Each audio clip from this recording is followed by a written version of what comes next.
आज मैं आपको चरक सूत्र स्थान के MCQs पढ़ाऊँगी।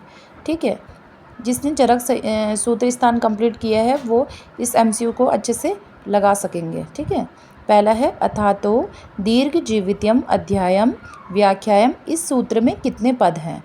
तो कितने पद बताए गए हैं?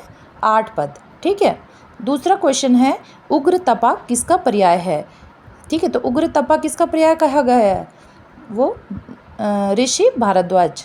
ठीक है, चरक संहिता के दीर्घ जीवित्यम अध्याय में आयुर्वेद अवतरण संबंधी संभाषा परिषद में कितने ऋषियों ने भाग लिया था? तो कितने ऋषियों ने भाग लिया था? 53 ऋषियों ने। आचार्य चरक ने हेतु लिंग औषध को क्या संज्ञा दी है? तो हेतु लिंग औषध क्या है आपके? क्या क्या है? त्रिसूत्र। त्रिसूत्र क्या है? हेतु। हेतु मतलब निदान। लिंग, लिंग मीन्स लक्षण, औसत ट्रीटमेंट। ठीक है, तो त्रिसूत्र और त्रिस्कंद क्या है आपका? दोनों क्या है? हेतु लिंग औषध। तो क्या है इसका आंसर? आ और बा। ठीक है, चरक संहिता के अनुसार इंद्र के पास आयुर्वेद का ज्ञान प्राप्त करने कौन गया था? तो महर्षि भरद्वाज।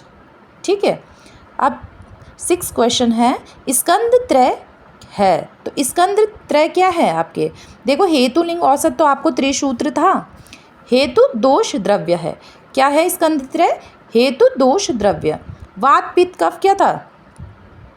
त्रिस्तूण। ठीक है, सत्व रज तम तो आपको पता ही है। ठीक है, 7 है चरक संहिता के अनुसार सट पदार्थ का क्रम है। तो सट पदार्थ का चरक के अकॉर्डिंग, इसमें कंफ्यूज होता है ना सब, कि जैसे हमने वैशोषिक के अकॉर्डिंग क्या है? वैशोषिक के अकॉर्डिंग है द्रव्य गुण कर्म सामान्य विशेष समवाय, तो इस पे टिक कर देंगे। पर ये तो इजी है, पर इसको डिफरेंस करना है तो क्या है? सामान्य विशेष गुण द्रव्य कर्म समवाय। तो ऐसे भी याद कर सकते हैं, SBGDKS। ठीक है, क्या है?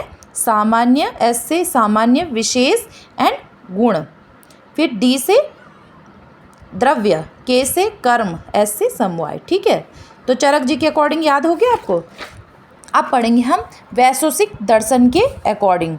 ठीक है, वैशोषिक दर्शन के अनुसार सट पदार्थ का क्रम है आपका द्रव्य गुण कर्म सामान्य विशेष एंड समवाय।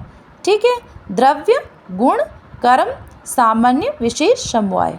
ठीक है, 9th क्वेश्चन है आपका हिता हितम सुखम दुख आयुस्तस्य हिता हितम मानम च तच यत्रोक्त आयुर्वेद स उच्यते। यह आयुर्वेद की क्या है? आपको पता ही होगा। निरुक्ति है, व्युत्पत्ति है कि परिभाषा है कि फलश्रुति है? तो इसका क्या है? हिता हितम क्या है? परिभाषा है। ठीक है, समझ गए? तो इसका मतलब क्या है? जिस शास्त्र में सुख हित आयु, दुख आयु और सुख आयु और दुख आयु का वर्णन मिलता है वही क्या है? आपका आयुर्वेद है। ठीक है, तो ये आयुर्वेद की परिभाषा है। 10th क्वेश्चन है आपका सत्व आत्मा शरीर ये तीनों कहलाते हैं। तो S से ये ऐसे याद करना, सत्व S, A से आत्मा, S से शरीर, तो क्या बन गया? SAS सास। तो सास के हाथ में क्या है? दंडा। ऐसे करके याद करना, त्रिदंड। ठीक है, तो इसका क्या है? सत्व आत्मा शरीर क्या है? सास। तो सास के हाथ में दंडा, तो त्रिदंड, ऐसे याद करना। अब है 11th क्वेश्चन है व्याधि का अधिष्ठान। तो व्याधि का अधिष्ठान कहाँ होता है? शरीर में भी होता है और मन में भी होता है। जहाँ भी डिजीज़ होगी तो वो किस किस को करेगा दूषित? शरीर को भी करेगा दूषित और मन को भी करता है। ठीक है, अब है 12th क्वेश्चन है मानसिक दोषों की संख्या। तो मानसिक दोषों की संख्या आपको पता ही होनी चाहिए, रज एंड तम 2 होती है। ठीक है, 13 है चरकानुसार शारीरिक दोषों की चिकित्सा है। तो शारीरिक दोषों की चिकित्सा हम किस द्वारा कर सकते हैं? पहले तो युक्ति व्यापश्रय करेंगे।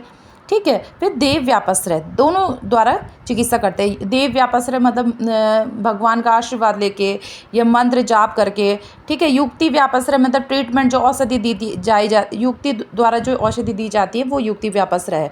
तो इसका आंसर क्या होगा? देव व्यापश्रय एंड युक्ति व्यापश्रय। ठीक है, 14 क्वेश्चन का आंसर है 14 क्वेश्चन क्या है? सर कौन से दोष का गुण है? सर का मीन्स मैंने बताया था ना कि पित्त के गुण के बारे में डिस्कशन किया था मैंने वीडियो में।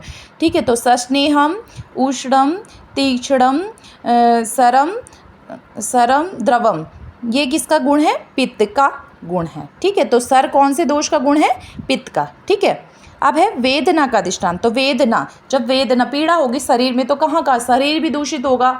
ठीक है, शरीर को भी पेन होगा, मन भी पेन होगा, दुखी रहेगा, एंड इंद्रियां भी अपने काम करने में सक्षम नहीं हो पाएगी।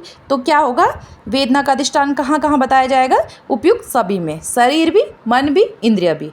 ठीक है, तो आज का वीडियो यहीं पे समाप्त।